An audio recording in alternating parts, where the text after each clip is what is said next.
هغه دغه ځای کې چې کرکټ کوي خواړه دي مړه د خوړ ځای کې کرکټ نه کوي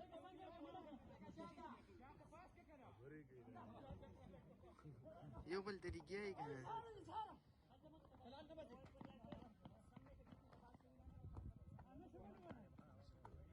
بیخي که نه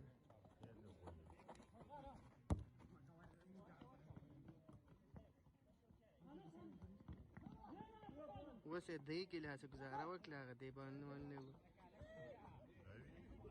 نه نه وړه هسې فیصل سره ویډیو وکړو